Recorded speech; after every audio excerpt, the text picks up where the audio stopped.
Have you heard about the greatest church heist that a pastor and leader of a church has ever done in the 21st century? Well, if you haven't, then welcome to James River Church. If you guys like action heist movies, which I used to like a lot to watch back in the day, made you think a lot about how would somebody pull off a heist? How would somebody rob a bank or, do this and that or stop a bad guy who's doing a heist? Well, in reality, when someone does a heist, it's actually viewed as a negative thing because a heist means that you're pulling off something behind somebody's back and you're doing a long-term plan in order to accomplish a goal of taking control or stealing something or taking something that initially wasn't supposed to belong to you, but was supposed to belong to somebody else or to the community. Well, in this case, the church heist that I'm talking about is James River Church. It's a church of 15,000, 20,000 people actually used to go there.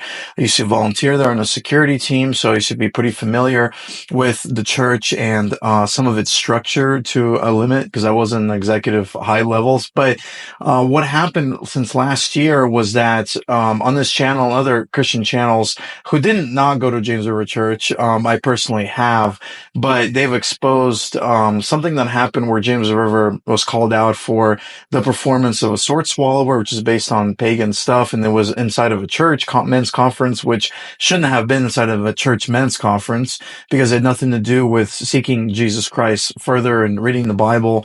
But it happened, and then Pastor John Lindell, the main pastor, who was my pastor a few years ago when I used to live in Springfield, Missouri, he actually lied about a lot of things about that guy, the sword swallower. The sword swallower is a Russian speaker, so I actually, understood a lot of what he said. The guy was Orthodox, like I used to be until I became a true born-again Christian.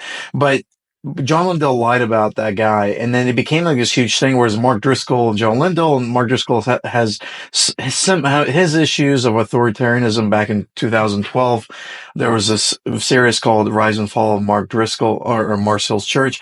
But the thing is, even God can use broken vessels, like all of us are broken vessels. But what happened was John Lindell went further, and then he started getting into Bill Johnson, and he didn't apologize for the lies that he said about Alex, the sword swallower, because there's obvious lies coming from Alex's own mouth that contradicted John.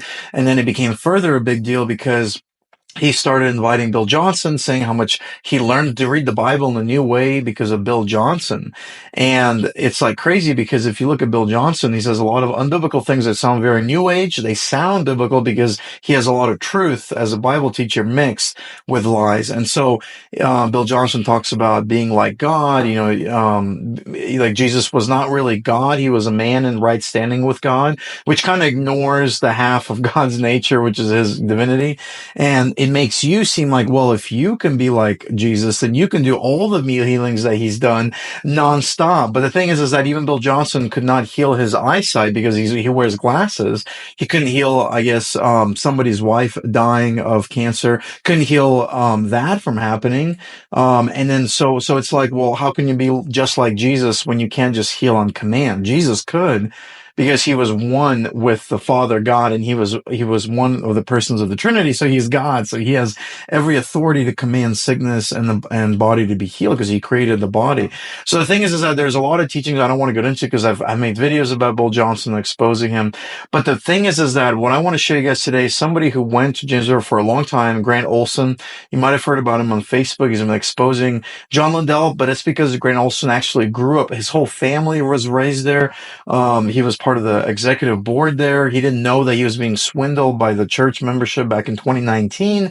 And this hour video will show you what he presents the evidence about how Pastor John Lindell swindled the whole church, where he took away some bylaws where he got rid of membership voting, where only the board that he selected, like 4 members on the board, were the ones that he selected to decide that they were going to become a certain corporation where you don't have board voting rights for church membership. And so what John Lindell did is that he took the church from the members and took it to himself and created like a whole family dynasty. And the thing is that he's not the only one. I've been in Christianity for like 20 years, and I've seen all of these things happening over time. You've seen Mike Bickle fall, another guy, Michael Brown fall. Now he's being restored, but they're ignoring what he did, sexually, about 18, 20 years ago to a girl, which is really bad. She lost her faith completely because of him. And so like, so you have all these things happening where it's like everyone is kind of like building their own church dynasty, but they're not really obeying God or listening to God or asking God, what do you want me to do this? How do I serve people better? And yeah, James River Church, God has used it. I know I was blessed at certain parts when I volunteered for them. Like, okay, this is great. I met some good people there, Christians, to this day. So I'm not saying everything James River does is bad. God can use a broken church like he can use a donkey, And so the thing is, God can use broken vessels to expand his kingdom. But the problem is that eventually God doesn't like mixture that happens in Christianity. And so what God has convicted me on is mixture in my life. And so I had to get rid of a mixture in my life, even recent times, it's like, okay, there's a mixture here, Slavic, you got to get rid of this because this is not going to help you down the road in a better relationship with me. So the thing is that the reason why I'm making this video is to share what Grant Olson says, because I'm not the one with all the evidence as Grant is, but I'm also somebody who was part of James River. So this actually really is sad to see how much they've fallen. And it's sad to see what Satan can do to a pastor when they become so arrogant, and then they pastor and then they step down and their sons run the church. And so it becomes a dynasty, just like political dynasties. You have, the Bush dynasty, you have the Biden family dynasty, of the Clinton dynasty, hopefully Trump doesn't happen where he becomes a dynasty either, because it's not right. It should be what the people decide on. We, the people, when we vote for our candidates, not because of dynasties. So the thing is that we need to understand that with the church body. Yes, we're not run by the Pope, if you're a Catholic, okay, different story, but biblically, we all have local congregations, and we're not supposed to run things like some sort of dynasty, like corporation. We're supposed to run it according what's God's will and how do we serve people the best, and not how we make millions of dollars and how we control things. So this is why this video is very important. It's important to see how the devil can easily deceive people over years, and how a pastor or leader can plan conspiracies over the years in order to take full control of his corporation or church or military or nation. So I want to show you guys that because it's really important, and ask God to reveal to you further wisdom. If you go to James River Church, I love you.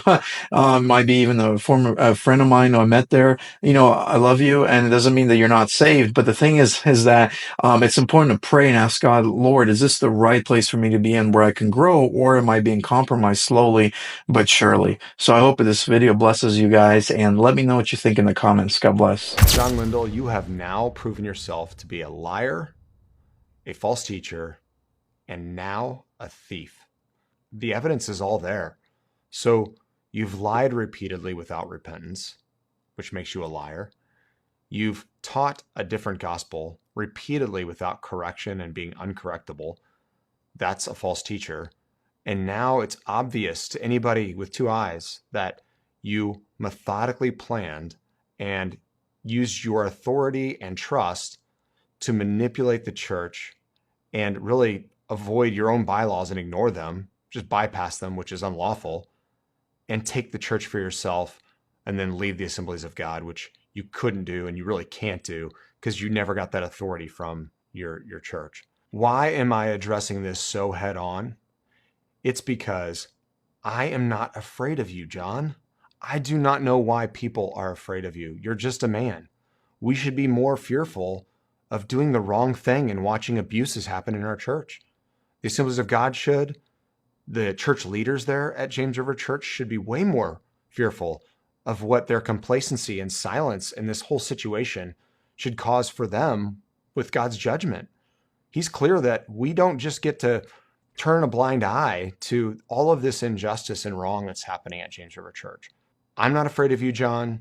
Other people shouldn't either. I'm way more afraid of what God thinks about this and my actions in this situation. So I don't take this lightly. I understand some people might think it's slanderous. I understand you might want to say it's slanderous. But let's walk through this. First of all, you're a liar, right? Well, you made up the story about the toes. In your own pride, you stuck with it. Everybody knows it's a fake story. It's not true. It's unverified miracle. It's not just unverified, it's verifiably false. And so you've chastised people for that. They've constantly mentioned it to you, including myself, but countless others. And you just continue to lie. So That's one lie you just live in. The other one is Mark Driscoll. You lied about that. You lied that he was wrong about Alex Magalla when he was right. You lied about the fact that he didn't apologize, which he did. And you just decided to never address that, which you called everybody else to address. So you lived in that lie. You then, a few months later, told everybody in your church that the role of the board is the same, when clearly it's not. The board's role is totally different. They did not have authority to amend the bylaws or the Constitution. And now you, through back channels and avoiding Article number 9, which was supposed to require full membership vote, you gave the authority to the Board of Trustees, and then you completely changed the bylaws very unethically and likely illegally. So, you broke your own bylaws to do this. So that was not true when you tell the church that. 2 weeks ago, you lied again, and you said that the vote was unanimous, which is not true. I mean, I guess technically you're right, but you're deceiving everybody as if the board was in unison. They weren't. The leadership was not in unison.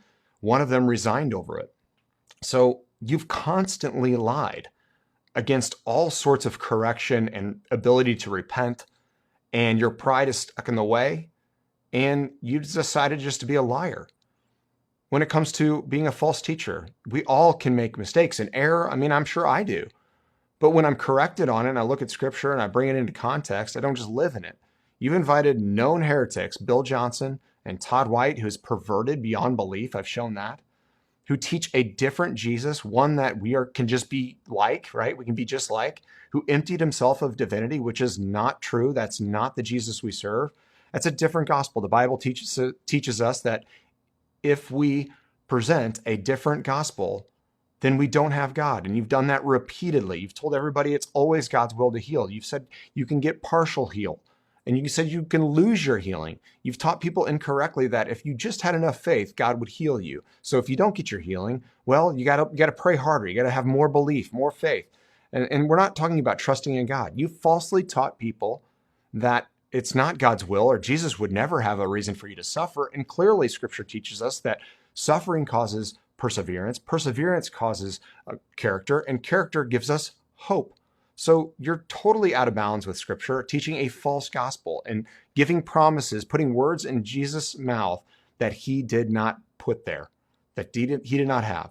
So false gospel, repeated, no correction. People tried to warn you to not follow Bill, and you said, hey, I've done the research, don't bother emailing me.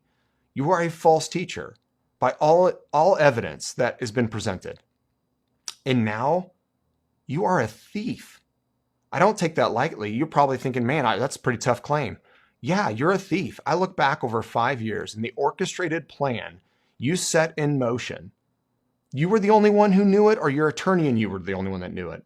But you decided that you were going to manipulate your congregation, not give them fiduciary duty, which you have as a chairman, to tell them the truth. You bypassed your Article 9, which was supposed to require everybody get a certified mail. And then you had a vote that was directly against your bylaws. You filed them and put yourself and perjured yourself by signing that this was lawful to a judge. And you erased the church membership. I think of the countless people who have served, given millions of dollars over the course of time to your church, have served countless hours in service to the people there to help enrich you and create more wealth for you. Now, granted, God still works, and he's definitely made a big impact through the good people at James River Church. But you, my friend, are manipulative. You've lied your way through this. You've deceived people. You've taught a false doctrine of Jesus. You've changed who he is. You've endorsed those who do it. You've invited them in with no concern for what the cost is to people that believe this stuff. And I've shared stories of that. And now it's obvious you stole the church. You stole it from your members, which is disgusting. And you stole it from the assemblies of God. Why am I talking about this right now? Well, I think of Matthew 18. Matthew 18 is about private, personal sin in the church. If somebody's wronged you and gone against you, you go to your brother first. Well, I think the principle still is a good principle. I don't think it's required when something is as public as you've done. but I have repeatedly reached out to people at the church. I've reached out to Kurt Parsley. I've reached out to John. I've reached out to David. I've reached out to Brandon with no response. I sent a group message to John with another individual, trying to go in person with another person that disagreed with the way he was handling stuff. And there was no response. And now I'm taking this time right now to go to the church. Everyone that's listening right now, you should stop following an objective liar, an objective false teacher, and now an objective thief. I say that boldly, knowing that some people will consider that slander. I have presented evidence. No one, including John, has presented anything to the contrary. Therefore, what we should all conclude is that he's a liar, he's a false teacher, and now he stole James River Church. Who would want to follow that? Especially someone, all of it is bad, but especially somebody that's teaching people something that, if they believe it, is going to create a crisis of faith and potentially shipwreck them. So do I want people to stop following John Lindell and leave James River Church? You bet I do. I don't know if I'm not being clear enough. It has nothing to do with my personal feelings towards John Lindell. It has to do with the fact that he's not telling his people the truth. He's manipulating and bending God's word intentionally without correction. And now it's obvious that for 5 years, he premeditated, planned, thoroughly thought out, and didn't have a check in his spirit about what he did to rip away membership from the people that serve him at the church and give money, and then use his pride and ego to leave the assemblies of God. What should we do? You should stop going to James River Church. You should stop listening to his ministry. You should find a Bible-believing church that has good checks and balances, good accountability, that doesn't have a liar in the pulpit, that doesn't have a false teacher in the pulpit, and somebody who wouldn't steal from the people they claim they love and serve. John Lindell, I pray that you hear this and you correct this. I pray that you have a moment where the Holy Spirit reaches into you and convicts your heart and you see what you've actually done. It doesn't seem like you have any pause at all, and this seems unlikely. That's why I'm saying at this point, if you are still following John Lindell, he is a false teacher. He's dangerous. He is a liar, and he is a thief. He stole the church for his own gain and now his own family. That is the way the facts play out. I am bold enough to say that. Why would I say that? I understand why so many people want to sugarcoat this. They want to give grace, which I think is good. But when the facts all line up to be as bad as they are for John's behavior, we do the kingdom no favors. We do not do any favors to the bride of Christ by being silent on this. So I'm proclaiming this clearly. John, you're a liar, you're a thief, and you're a false teacher.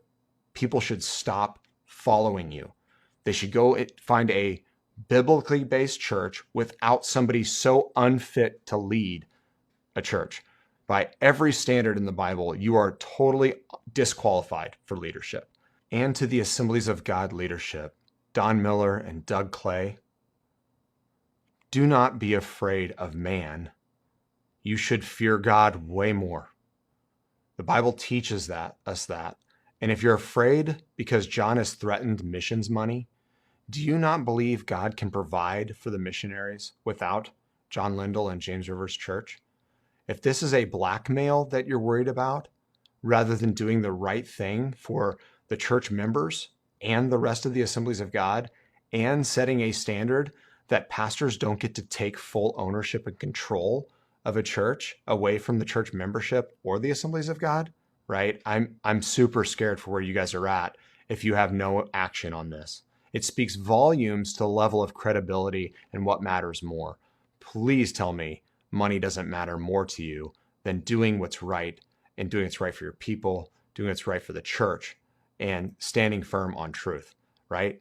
There's something that's been really wrong here, and you guys have been eerily silent. You've been eerily quiet, and you've told people, we don't want to create conflict. You did not create conflict. John Lindell is the one who created this conflict. Again, the Assemblies of God, Come on, wake up, do something about this. And you're also wondering, what are the fruits of the Spirit? Do you see any of this playing out with what's going on here? This is so out of bounds for what you would expect from just a regularly worldly leader, right? If you're just a leader in a business or an organization, you wouldn't expect them to lie to you and steal and misrepresent stuff so they could get full control of something, let alone a pastor, right? This is somebody who's supposed to have a totally different standard. And he's not above reproach on this at all. It's with a heavy heart I share this. I don't take this lightly, right? I'm not trying to just sling mud. This is so obvious, and I understand why people are hesitant to boldly proclaim this, but we do not do our churches any good by turning a blind eye. I use the example today of if you were in a Best Buy and you saw someone stealing an iPad, right? You saw a stranger ripping the iPad off the station, taking apart the sensor. What is your responsibility as a Christ follower? Should you confront that? Should you tell maybe somebody at the store, say, hey, I think they're stealing, right? Would you say, hey, stop doing that? Don't steal, right? You should feel conviction to go, well, yeah, don't steal from Best Buy, right? An iPad. But how much more should we look at the situation with John Lindell that is objectively indefensible and go, whoa, you don't get to steal the church from God. Like that's crazy. No pastor gets to steal, completely manipulate the people and the denomination, and then be a thief in the process. And we just all go, I don't want to see, and I don't want to think about it. I'm comfortable where I'm at. And so all of you leaders, Doug Clay, Don Miller, leaders at that church, what are you doing, right? You want to be friendly and silent and nice. It's like the 11th commandment is be nice. Well, yeah, you can be loving, but truth is love. And what I'm explaining today, right now, hopefully for the last time, is true. John is a liar. He is a false teacher, and he's a thief. And as a church, we should stand up against this. I am praying that we do. I'm praying this video gets shared with lots of people so they're warned. Please help me do that. Warn your brothers and sisters in Christ to avoid this man. And anybody that's been an accomplice, right? Everybody around him that's allowing him to do this to the church is an accomplice, right? They're part in this crime if you think about it, right? What's the crime? Well, lying publicly to people and about other people repeatedly, teaching a different Jesus, which is so obvious. It's not even debatable. Jesus did not empty himself of divinity, and Bill Johnson clearly says it. And John says, I endorse everything Bill Johnson teaches. Then you don't have somebody like Todd White to your church, who's just disgusting in the way he presents, Christ. I can't even say it. It's so disgusting what Todd White does. Todd White thinks he can pray for people and they'll be saved.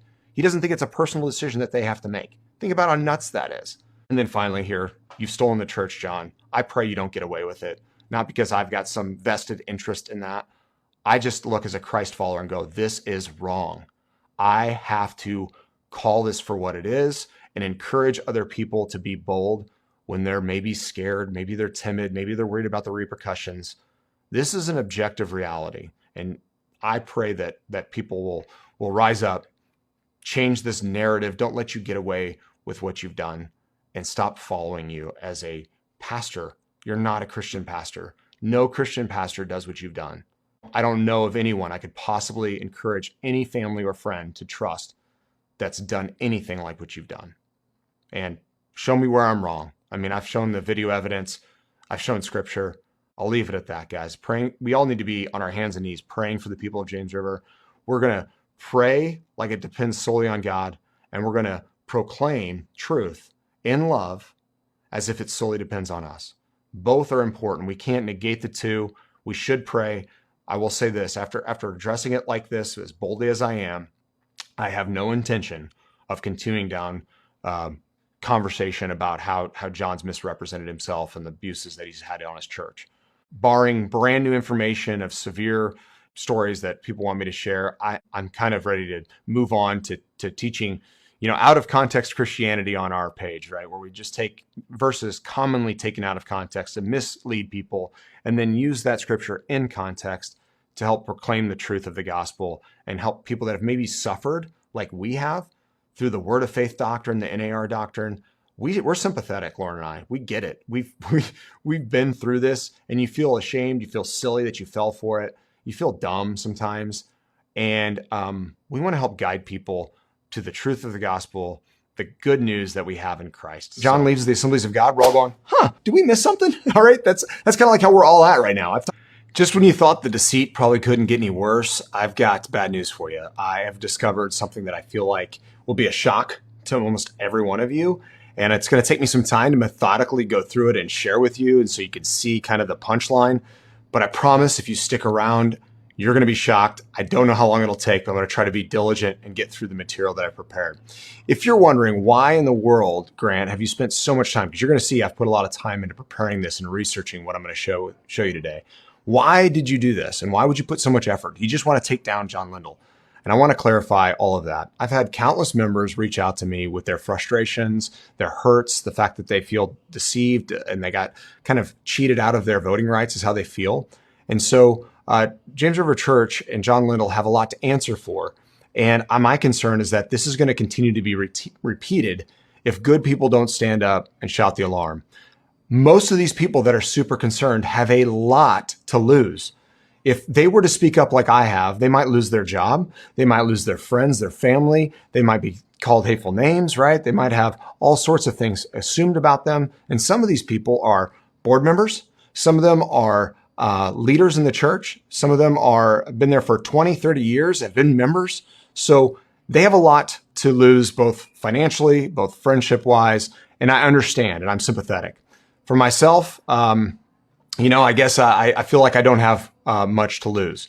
And I have, a calling that I feel like God's called me to be clear in this moment and seek truth in this situation, because I think the church needs it. And I think it can prevent lots of problems down the road. So let's go ahead and jump on into it. There's just been one nagging question. And this question is, what happened to church membership and the voting rights at JRC? So I know that there's lots of people that feel that way, especially now that we see the final play of removing James River from the Assemblies of God that John did just 2 weeks ago. Before we dive too much into the details of this, I want to walk us through this timeline so we're all on the same page. So in 1991, you have James River Church, the inception, right? This is important. They were a 352 nonprofit. So like I said, this is going to take a little bit of time. Bear with me. It will be worth it. You're gonna see something and some things here that you can come to a conclusion on that I think will, like I said, they're going to shock you and they're going to be hard to explain away. And John, I think you have a lot to answer for, and it looks like you had this planned all along from the very beginning. So here we are, 1991 to June 19th, 2019. This was governed by the original bylaws. So number 7 created the voting members, and then number 9 protected these voting members. So these two bylaws for 30 years nearly protected these individuals and gave them their right to vote. In 2019 to 2025, something changed, and then we had these new articles filed, and then the church went to a 355 nonprofit instead of a 352. In 2023, John announced that Brandon and David will be successors, and then 2025, John Lindell announced that the JRC disaffiliates with the Assembly of God. So there's your timeline to kind of give you this.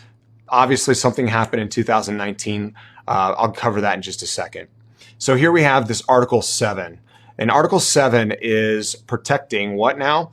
Its membership shall be evidenced as a roster of the members kept with the secretary.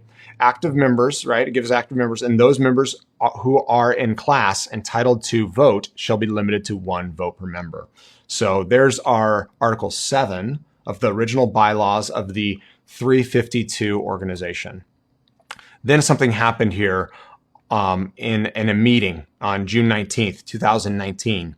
And what you're going to see is in this meeting, there was 3 different resolutions, but the consequences of these 3 resolutions is that a year and a half later, on October 22nd, 2020, the John Lindell submitted this new articles, and these new articles gave him he's the chairman of the board of the corporation, which I think he always kind of was the chairman of the board. But now this gives no members, right? So the corporation will have no members. So that 2019 meeting did some stuff, right? It caused some changes to occur to these articles, and then refiling from a 352 to a 355. I'm going to walk you through this, okay? So June 19th, 2019, if you look at these notes here, resolution 1 was to change from a 352 nonprofit to become a 355. So the church was asking the members to vote and give authority to be able to make this procedural change that didn't really seem like a big deal. It's a huge deal, and I'm going to get to it. So here's the setup.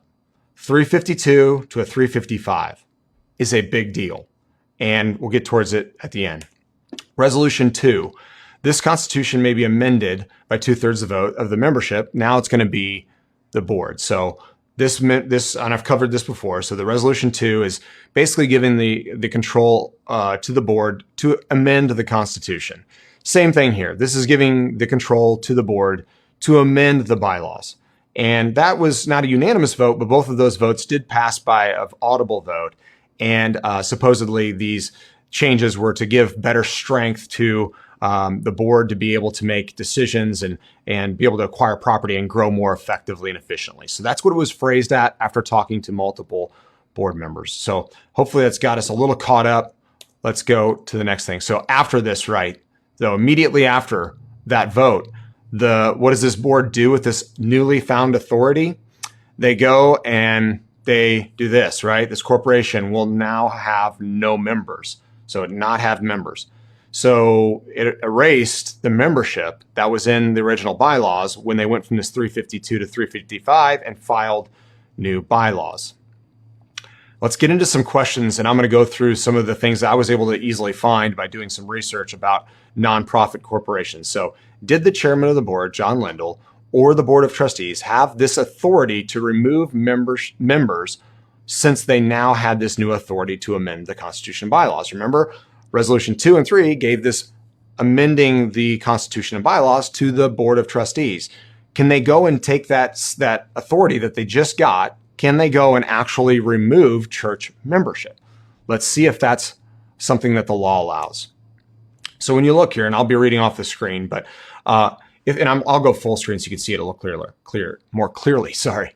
If the original bylaws include an article that explicitly protects voting members' rights, such as requiring a vote of the voting members to amend provisions related to their membership or voting rights, this creates a significant restriction on the board's authority. Missouri courts generally uphold the terms of nonprofits governing documents as a contract between the organization and its members. Thus, any attempt by the board to amend the bylaws to remove voting members or their rights without following the specified procedure, obtaining the required member vote, would likely be invalid. So that's a pretty tough statement, right? Got this next one here. Missouri nonprofit law for a chapter 352. The bylaws specify that, so amendments by bylaws or articles typically require compliance with the procedure outlined in those documents. If the bylaws specify that certain amendments, those affecting voting rights or membership, require a vote of the members, the board cannot unilaterally bypass this requirement. So that's a pretty big statement, right? So what we have to ask ourselves is, was there an article? Was there in this original bylaws? Was there an article in the original bylaws that protected the voting rights of the church members? Well, there's this Article 9. Remember that? I used it to show that, disaffiliation was not possible unless you went around Article 9.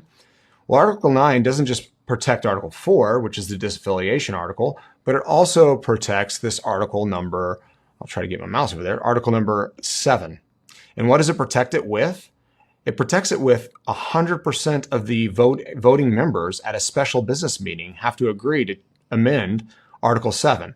So they also need certified mail 60 days in advance and not more than 90 days in advance. So amendments to Article 7, and they require a lot, and they're also going to have to be, shall not take effect until recognized by a court of law. So that's important to see that too. So it's because this is a chapter 352. Do you see this?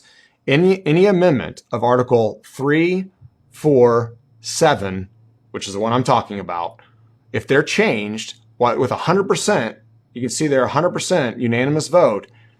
They're required to go to the court and be approved. Okay. And they're not valid until that happens. Okay.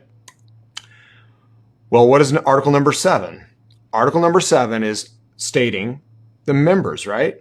Those members who are in a class entitled to vote shall be limited to 1 vote each. So Article 9 protects Article 7 as well. And Article 7 is the members, and that this organization will have members and they have 1 vote. So let's go back to what the law says. If the original bylaws, this is voting members' rights and bylaws. If the original bylaws include an article that explicitly protects voting members' rights, such as requiring a vote of the voting members to amend provisions related to their membership or voting rights, this creates a significant restriction on the board's authority. Missouri courts generally uphold the terms of the nonprofit's governing documents as a contract between the original organization and its members. Thus, any attempt by the board to amend the bylaws to remove voting members or their rights without following the specified procedure, obtaining the required member vote, would likely be invalid. See how that is there? It's pretty strong. Let's go back. So if we have a protection, right, for the voting members, it's a protectionary provision. So here we have, again, Article 9 showing you that Article 7 cannot be changed. What's Article 7? Article 7 says those members who are in a class entitled to vote. I'm going to repeat this a few times because it's not difficult to understand. If you've heard it a few times, it's like, oh yeah, it's pretty basic. But if you're new to this and you're kind of going, Grant, what are you talking about? Why are you so fired up about this? You're going to find out. First of all, you can already start to see they didn't have authority to do this, okay? The board's power to amend bylaws. If the bylaws grant the board the power to amend bylaws, which is what James River Church did, right? They granted the members, right? They granted the board this power in Resolution 2 and 3. They gave this power to amend bylaws and the Constitution or the Articles. This power is still subject to any limitations or procedural requirements of the governing documents. For example, if the bylaws state that amendments affecting voting membership require approval by majority or supermajority, and in this instance, right, Article 9 requires 100% approval. So it's not even a 2/3 or a supermajority. It's 100% approval. Then of the voting members, the board cannot unilaterally amend those provisions. If the bylaws are silent on the amendment process for specific provisions, Missouri law allows the board to amend laws, but this is overridden by any explicit member approval requirements in the governing documents, which we have. Let's go to those again. Here's the specific documents. It's Article 9 has protections for Article 7 that says you need 100% in the affirmative to remove or change any of those, the voting rights, right? The vote. And you need a 60-day notice. And even after you've done all this, it has to be approved, meaning that it has to go to, it shall not take effect until it's recognized by a court of law, which is required for a 352. Again, here's Article 7, those members who are in class. So you can kind of see that this clause was in there, right? This article was in there protecting the membership. So this step of having a board, no matter if John instigated or the board did, which I don't think the board did. I don't think they knew. I think they were told, hey, we need to do this as becoming a 355. I don't know for sure, but hearing from board members, they did not know that membership was going to be removed. So let's jump back into this. Removing voting members.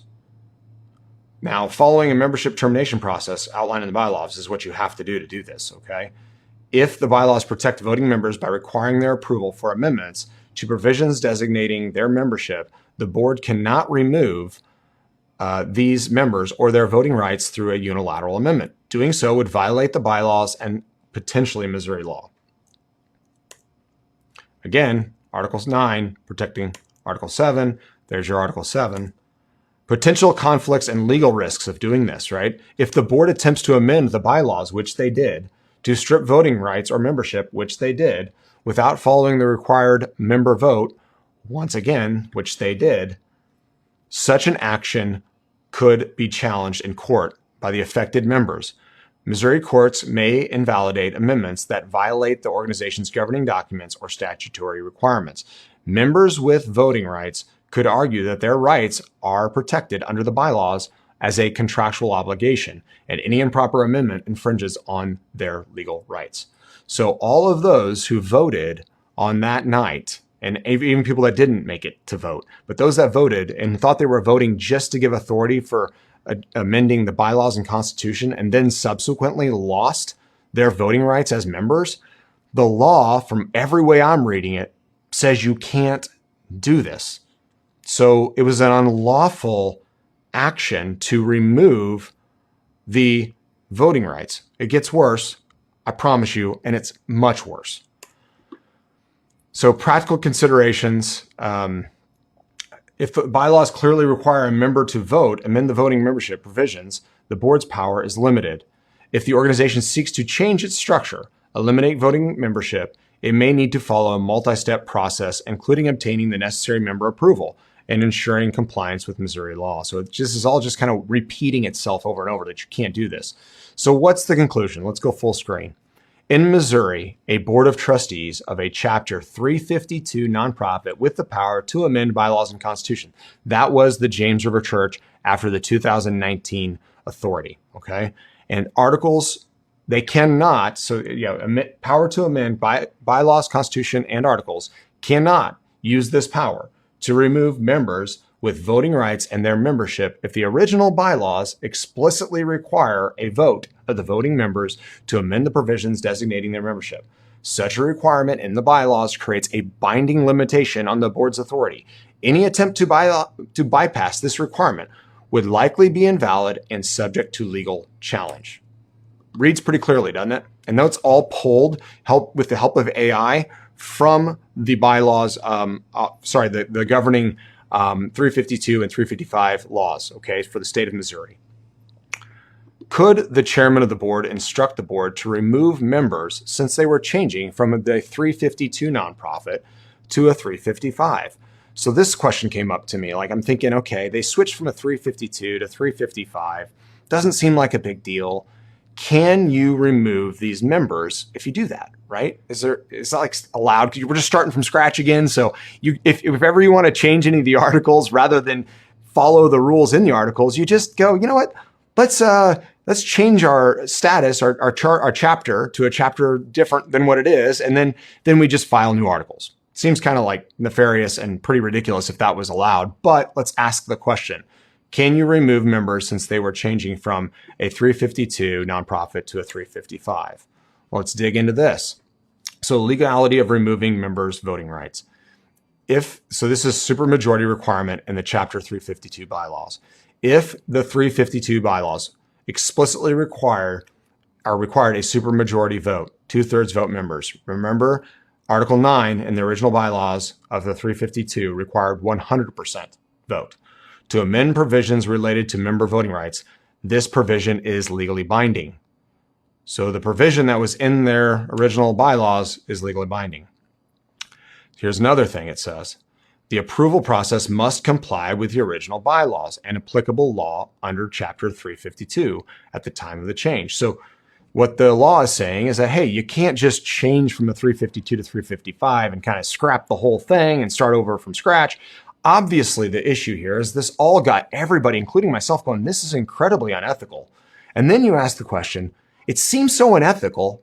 How is it legal? And then you dig deeper and you realize it's not. It's not legal. And it's obviously not legal. And it's not legal if you even change from a 352 to a 355, which is what I'm showing here. So members' approval of the transition says, if the voting members approved the transition to a Chapter 355, this implies they agreed to the new governance structure, which I believe they did. They didn't think it was going to end up losing their right to vote and their membership, but potentially including changes to their voting rights, which none of them believe that. However, the approval process must have been transparent, which it wasn't, and compliant with the original laws of the 352, which would have been putting them back through this 100% requirement to amend Article 7.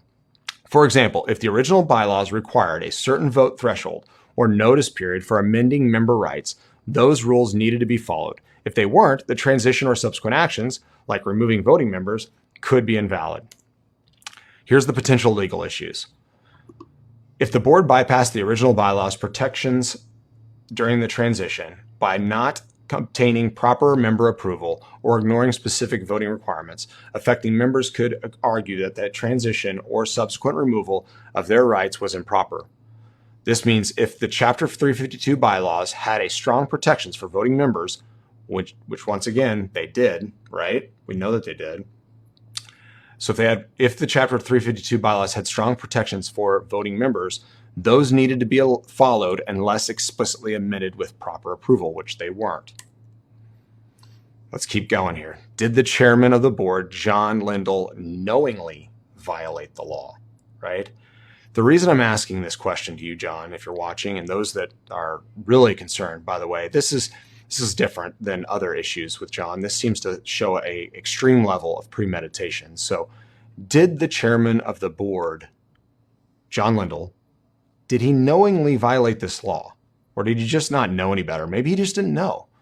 Or maybe I'm missing something and he can help clarify. I have heard from the board members that they had no clue that John was going to remove church member voting rights. So this was not on their radar. They didn't know that that's what the vote was about.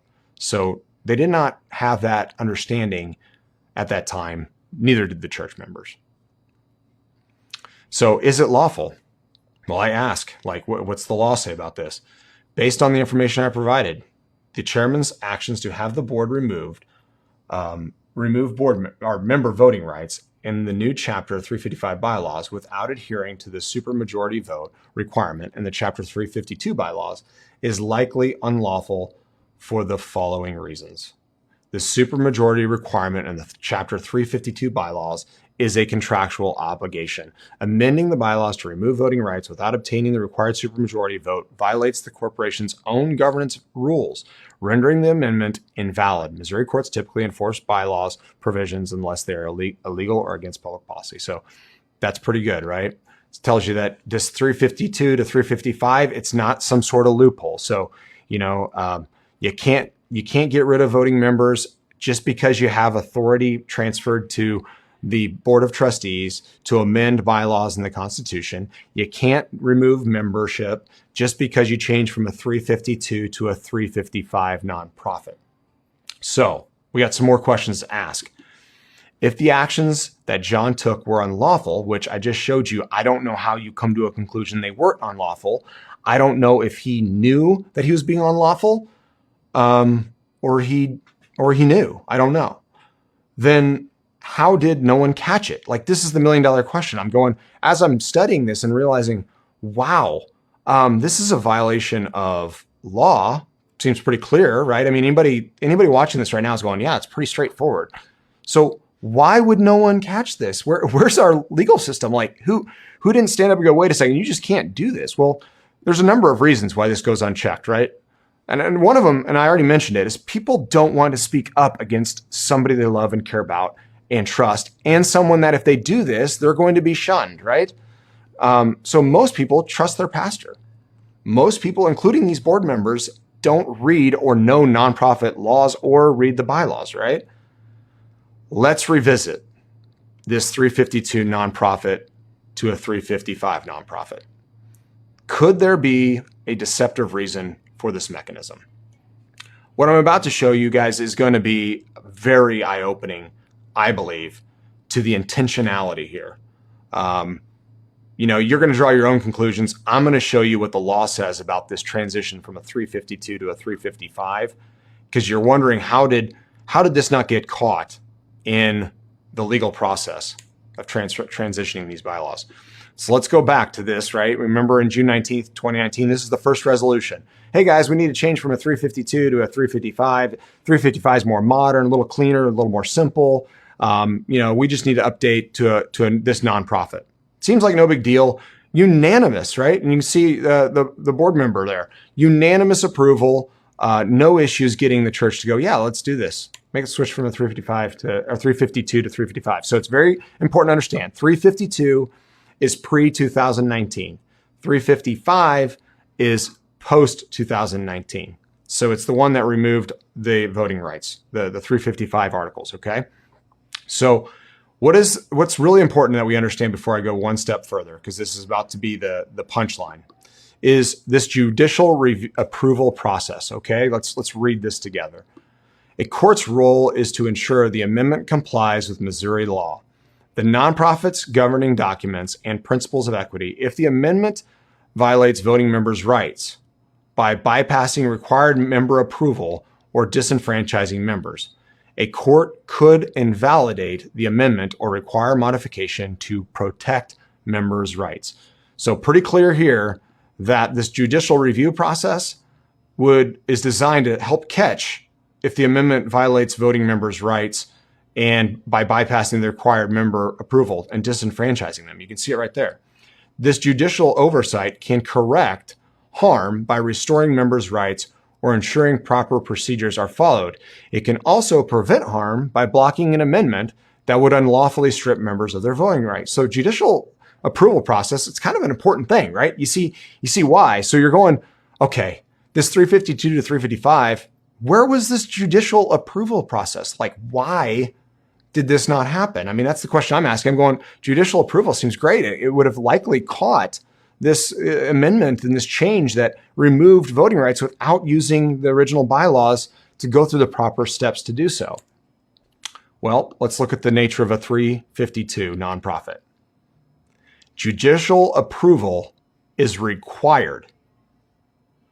Yes, forming a nonprofit under Chapter 352 requires judicial approval.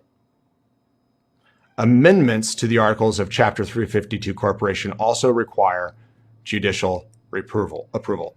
So prior to 2019, the 352 status of the bylaws and articles that James River had required, whether it's a new or amendment, required judicial approval to have some protection mechanisms like I just mentioned on the last slide. What about a 355? Those that are ahead of me here, you guessed it. The 355 judicial approval is not required. Formation of a nonprofit under Chapter 355 does not require judicial approval. So all those protections I mentioned, we'll go back a few slides, of a court's role is to ensure the amendment complies with the Missouri law to the nonprofit governing documents. If the amendment violates voting members' rights by bypassing required members' approval or disenfranchising members, a court could invalidate the amendment or require modifications to protect members' rights. That's what that judicial approval process is for. It was done in the 352 because they had to file it to the court, and the court reviews it. For 355, it's filed with the Missouri Secretary of State, not a single judicial approval, no process to verify, and it does not require judicial approval. Now the question, John, did you know that? Is that why you chose 355? Did your attorney tell you about that? I know you wanted to be an attorney at one point. Did you look into this and realize that if you went through on a 352 to a 355 that it wouldn't require judicial approval and you could remove voting rights from people and they would have the articles would get approved and nobody would be the wiser. And then you just wait and let time go by and nobody really knows they're not members anymore because who checks the Missouri Secretary of State website? Would that have been a possible solution if you'd have stayed to be a 352? Or would it have been a great risk? Because when I look at this, if you'd have stayed at 352 and just made the amendments that you wanted to 352, you would have really struggled because the judicial approval would have occurred. And then we would have caught the amendment that said voting members' rights are removed and bypassing required member approval or disenfranchising the members would have been discovered. Did you know that 355 was a good mechanism? Maybe you just got lucky. Maybe you just got lucky and this is all just a coincidence. And what do I know? I'm just a dentist. But maybe this is all an accident and you just went down this path and got away with, a mistake. And, you just wanted to get rid of member approval and it wouldn't have happened if you'd filed it as a 352, but you had a buddy say they'd go to 355. I don't know. But here's what happened, right? On October 22nd, 2020, comes the petitioner, John LINDELL. What does he do? He files for a 352 nonprofit organization to a 355 nonprofit organization, right? And so here is the Chapter 355 attached Exhibit A, you'll see. There's Exhibit A. I've showed it multiple times, But guess who the chairman of the board is? Look at all the articles. All the articles are down to next to nothing, right? Article 2, the corporation is a public benefits corporation, right? All those articles that you saw in the previous bylaws that were at the 352 are now, we're down to 1 page. The chairman of the board of this corporation is John Lindell. The corporation will not have members. All right. So what are the potential outcomes of this judicial review? Well, it corrects harm. It seems pretty clear that a court today could declare the amendment void if it was adopted improperly. They could order the nonprofit to revise its bylaws or articles by restoring these member rights, or it could appoint a receiver or custodian to oversee the nonprofit's governance if there is evidence of mismanagement or breach of fiduciary duty. So I'll let you guys read that there. All right. This has been quite eye-opening. I'm sure you guys are, like I was, going, what? Are you serious? How could this be an accident? All the way along, the only way this seems to have snuck past judicial review was this transition from a 352 to 355. That was resolution 1 on 2019. Nobody thought that was a big deal, but it was actually the loophole to not have to follow what seems to be the law of honoring the protection provisions there for members, Article 9 and Article 7. So 3 ways John Lindell appears to have violated his role as a pastor, as a chairman of the board, and as a professing Christian, or just honestly a decent human being. It seems that it's possible fraudulent misrepresentation. I could be wrong. I'd love to hear his thoughts on this. What is his fiduciary responsibility? As a board member, they've got a lot of responsibility. And as a chairman of the board, you have a lot of responsibility. I'll cover that. And this was likely unlawful treatment of the bylaws. So, circumventing the Article 9 and 7 by just scrapping and going with all new bylaws, it doesn't look like it's legal, guys. I mean, it doesn't seem that way. So let's read what fraud or misrepresentation is. So it's fraudulent misrepresentation. Missouri law and general nonprofit governance principles require good faith and fair dealing in interactions with members. If the chairman deliberately conceals the intent to terminate voting rights while convincing members to grant the board amendment authority, this could constitute fraud, misrepresentation, or a breach of fiduciary duty. Members could argue that they were misled about the amendment's purpose, especially if the chairman framed it solely as a tool for property acquisition and efficiency. So that's pretty hard to read, right? This might be fraudulent, especially if it wasn't presented the way. I've talked to a number of people that were there that night. I've had people comment on a number of threads. I've asked questions. Hey, what do you think when you were there that night? Did you think that you were giving authority to remove your voting rights, right? Did you understand what was going down? Was this presented clearly to you, or was it presented as something different? And then all of a sudden it takes away your voting rights, which is what people seem to think. So fiduciary duties, which is kind of an interesting word, right? Fiduciary duties. As a member of the chairman owes fiduciary duties of loyalty, care, and good faith to the church and its members. Concealing the plan to terminate voting rights could violate these duties, particularly if the action benefits the chairman or board at the expense of its members. Now, you have to ask yourself, did John benefit from this change? He's the chairman of the board and picks the board, can pressure them to resign or choose whoever he wants to join. He has full managerial control. He can clearly just go and say, hey guys, we're leaving the Assembly of God, right? He has full control of the finances. Even though he may not own James River Church, he controls, orchestrates all of the finances. So this is all for his benefit. I don't see how he makes the claim he's not. So his fiduciary duties, really, either he just got extremely lucky that he got all these powers that he shouldn't have, or he planned it, guys. Like, I don't know how else to say it. I'm not trying to be hateful, but man, this is hard to think through and figure out how does this happen accidentally? Like, it has orchestrated, pre-planned, premeditated, deliberately deceitful. It has all of that mapped out in what I'm seeing here. This is different than the other public sins that John Lindell has appeared to make, right? This appears to be premeditated, planned, deliberately deceitful, and looks like it's for his own selfish gain. I would love to see other reasons for how this orchestrated event that I just shared happened on accident. Without accountability, we can expect more of this corruption in our churches, not less. It's going to be more. Now all of the church's finances are controlled essentially by one man and his family, guys. That's not a biblical church. That is not a plurality of elders structured the way God intended, so we can have good accountability that protects the bride of Christ, right? That's what it all goes back to. It's like God, we are not going to outsmart God. He gave us this structure, at least a loose structure of plurality of elders. Nobody reasonable can argue with that God gives us that in the New Testament church. And what does that mean? It means a group of men that can be in accord together and make decisions concerning the church.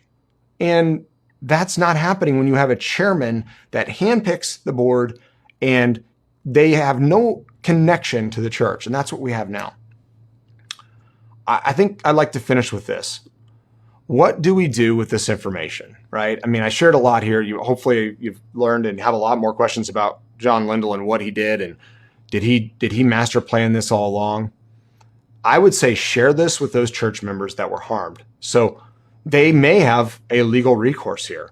I'm not an attorney, but I'm just telling you, based off of what I just shared, if it is accurate, which it appears to be. Again, I have worked hard to find the evidence here and look at the bylaws and do my research on it. I've talked to a few attorneys about this. So it's not like I'm just slinging from the hips, but if this is right, there's a lot of church members that were wrongfully treated here that should be able to do something to get their church back that they've invested. I mean, think about it. You've invested thousands of dollars there likely, right? Thousands of hours there likely. And so, yeah, you've been wronged. If they weren't supposed to be able to get rid of your voting rights and they did, and then the mechanisms that it got, through and wasn't caught, that doesn't matter, right? Just because now after John leaves the Assemblies of God, we're all going, did we miss something? All right. That's kind of like how we're all at right now. I've talked to a number of people. They're like, yeah, I'm scratching my head now. And I wouldn't have been scratching my head because this highlighted something. Leaving the Assemblies of God without any consulting from us and not giving us a reason makes you go, man, is this guy a dictator? And sure enough, you go back and look at the bylaws, you go, yeah, he's a dictator. How did he become a dictator? There used to be members and voting. How did he get rid of the voting? Was it lawful? Just because he changed from a 352 to 355, does that somehow allow you to scrapple the bylaws? No, it doesn't. Right? So I've walked you guys through my logic of trying to ask all these important questions. So we should share these with other church members who are harmed. We should encourage the Assemblies of God. If you're watching and you're associated all with the Assemblies of God, that Article 9 protected Article 4, and it required 100% vote. It is protected the same way as the church members. So Assembly of God, my understanding from looking at this seems pretty, plain black and white. You have 100% recourse and you have standing, right? Standing is that you were supposed to get that property. Should they defect and want to go elsewhere, right? If John wants to disaffiliate, fine, give me the property, I'll liquidate it. So the property was the Assemblies of God in the first bylaws, and John didn't have the authority, the chairman didn't, and the board didn't, to just scrap a bylaw that required 100% of the voting members of the church to approve. Just because the board has approval for amendments and bylaws doesn't mean they get to run shot over all the other portions of the bylaws that have member approval process, right? It makes sense, right? I'm thankful that our law looks like this. I'm thankful that our law represents this because it protects us. But unfortunately, some people are going to have some courage that have standing. I don't have standing. I'm not a church member. I wasn't a church member then. Assembly of God, you definitely have standing. So you can just expect this to happen across every other church in the Assembly of God and churches across the whole country. So what do we want to do with this? I don't know. Share this. You could probably hear I'm yearning here. I'm like, hey guys, come on, let's wake up. I think we can fix this. But even if we don't, we should want to prevent this from happening to every other church that has godly accountability structures of a plurality of elders that looks at the finances. Prior to 2019, you could have been a church member. You could have gone up to one of the board members and said, hey, can I look at the finances? And guess what? They would have shown it to you. Now you don't get that. That's not good accountability. Not good at all. So you need to prevent this, AG. You owe it to yourselves, right? But you also owe it to these members. I wanted to make that point. The Assembly of God people that went to James River Church because they had the covering of the Assemblies of God, who seemed to be disenfranchised by this shenanigans that happened with the bylaws. Like I said, I think it's unlawful. I think the evidence shows that. But you owe it to them. Where's the credibility and leadership? You at Doug Clay, Don Miller, you guys at the Assembly of God, have some backbone and stand up for the people. Money is not that important. Doing what's right here is, and it's going to prevent this from happening across all of your churches.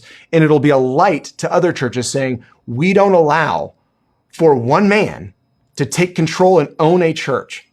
We want plurality of elders because we are a biblical church that follows biblical principles. This is not rocket science. Come on, AG. Let's figure this out.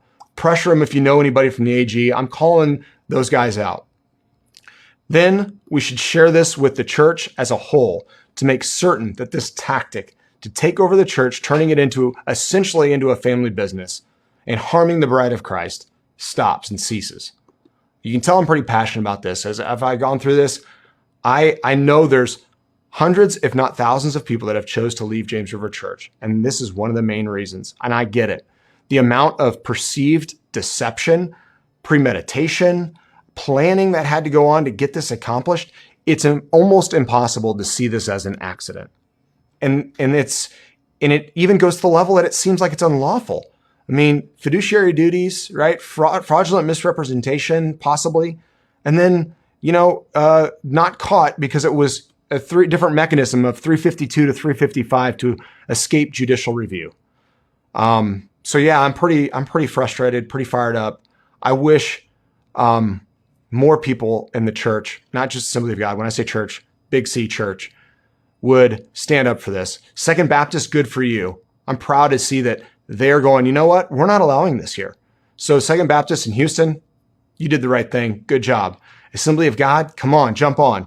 Church members at James River Church, if you're still there, you have an opportunity to speak up and do something here. Let's not cower away from doing the right thing and protecting the church, making it a biblical structure, not letting it be manipulated and overtaken by one man. That is not healthy. It's not good. This is being repeated, unfortunately, across the country. And we must stand up as a church and fight back and protect the church. All right. Thanks so much for your time, guys. Let me know your thoughts in the comments below.